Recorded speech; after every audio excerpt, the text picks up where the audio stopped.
Okay, so this is time of the night. We're going to bring in our featured artist. We haven't had a featured artist in a couple of weeks. I'm going to give full disclosure before I bring him in. Chan Maurice Evans. I'm a dear old friend of his, and he's a dear old friend of mine. Something like that. Yeah, did I say that right? Anyway, I got to know this dude when I was in the band LP Outsiders, who I've talked about in the past a little bit, and everybody knows Loopy, who's been a recent past guest on the show, better known as Chris Swan. Now he's doing new music. He was a part of the Outsiders, but Chan Maurice Evans was a substitute bass player on a tour back in, I believe he said it was 2000, November 2000 or something like that. And I think it was actually 99 because I think it was the first Thanksgiving I was actually married. But anyway, I want to welcome Chan Maurice Evans and his partner in crime, songwriting partner now, Brandon. They're out of Southern Illinois. I believe you guys are in Edwardsville tonight, right? Where are you? St. Louis. St. Louis. You're in. Where do you live in St. Louis now? Your address exactly? No, I'm kidding. What suburb are you in though right now? Where are we at? We're in a Creve Coeur, it's a suburb. Okay, that's what so that's about where you're living now. Okay, cool. So everybody knows, not everybody, but a lot of people know I used to live in St. Louis, and that's kind of my old stomping ground. So that's how I got to know Chan.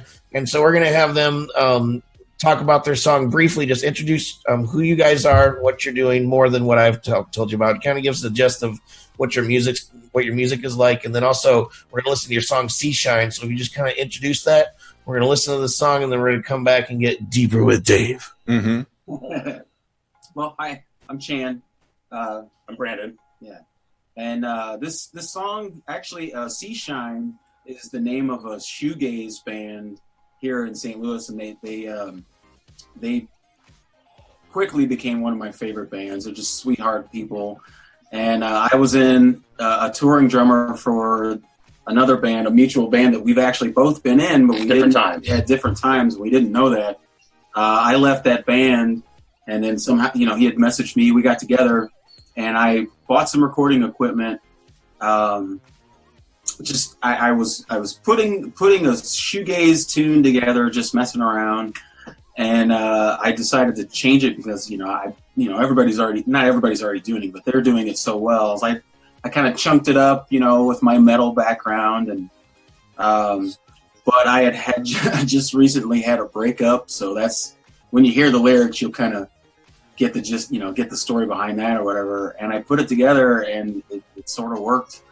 Yeah, it's a matter-of-fact story sometimes, kind of hooking up with bandmates. But you said you guys just kind of connected on social, and then all of a sudden you were like sharing files, and you want to talk about that?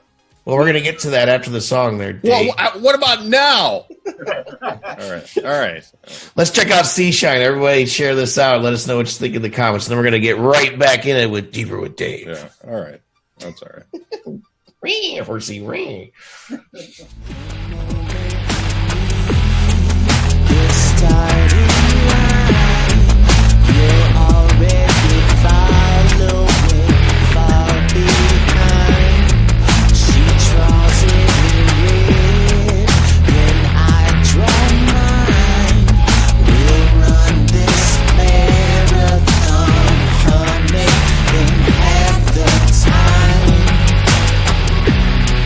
With all you need and all that you do.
Deeper with Dave. Deeper with Dave. Oh, yeah. Sponsored by.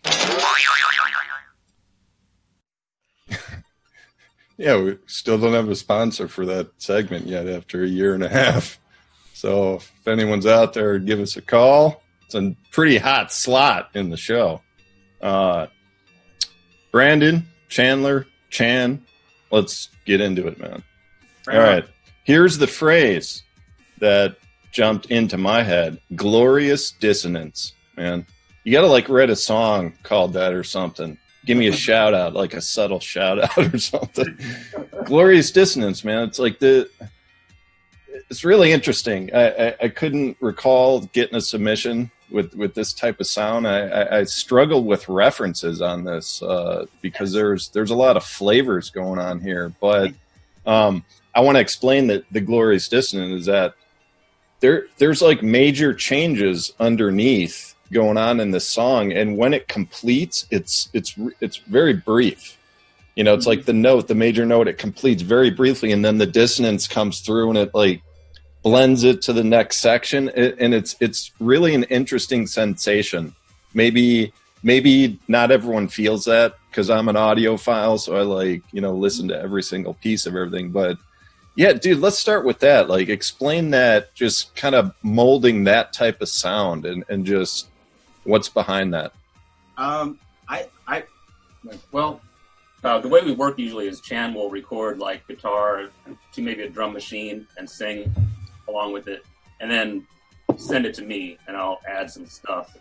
C-Shine didn't really come together with that sound until like a week ago.